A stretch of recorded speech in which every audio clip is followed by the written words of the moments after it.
দেড় বছরের বেশি সময় ধরে দেশের বাইরে আছেন সাকিব আল হাসান। 2024 সালের আগস্টে আওয়ামী লীগ পতনের পর জাতীয় দলে তার খেলায় অলিখিত নিষেধাজ্ঞা জারি হয়। তবে সম্প্রতি তাকে আবার জাতীয় দলে ফেরানোর তোড়জোড় করছে বাংলাদেশ ক্রিকেট বোর্ড।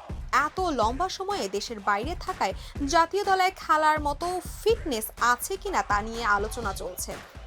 তবে সাকিবের ফিটনেস নিয়ে মোটেও চিন্তিত নন জাতীয় দলের ফিজিও ইফতেখার ইফতি। মিরপুর শেরেবাংলা জাতীয় ক্রিকেট স্টেডিয়ামে চলছে জাতীয় দলের কন্ডিশনিং ক্যাম্প। এর ফাঁকে বুধবার সাংবাদিকদের মুখোমুখি হন ইফতি। সেখানে সাকিব ফিরলে ফিটনেস ঠিক থাকবে কিনা এমন প্রশ্নে তিনি বলেন, সাকিব নিশ্চয়ই দেশের বাইরে থাকলেও সে ইন্টারন্যাশনাল স্টার, সে তার ফিটনেস মেনটেন করে। আমি দেখেছি যে ওর ফিটনেস ট্রেইনার আছে, পার্সোনাল ফিজিও আছে, নিউট্রিশনও আছে। আমার মনে হয় না যে সাকিব ওখানে ট্রেনিং ফ্যাসিলিটিস কম পাচ্ছে। সাকিবের বর্তমান অবস্থান নিয়ে বিসিবির কাছে সুনির্দিষ্ট কোনো নতুন ডেটা নেই বলে স্বীকার করেছেন ইফতি। তবে সাকিবের নিয়মিত অ্যাক্টিভিটির উপর ভিত্তি করে তিনি আশাবাদী।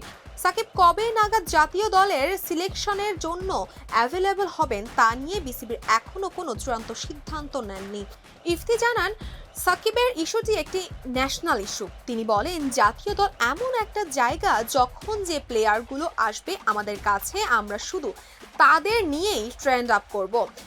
সাকিবের ইস্যুটা হচ্ছে ন্যাশনাল ইস্যু। সাকিব কবে আসবে, কি করবে সেটা নিয়ে আমি আগের থেকে অনেক প্ল্যান পরিকল্পনা আমাদের তরফ থেকে এখনো সাজাতে পারিনি।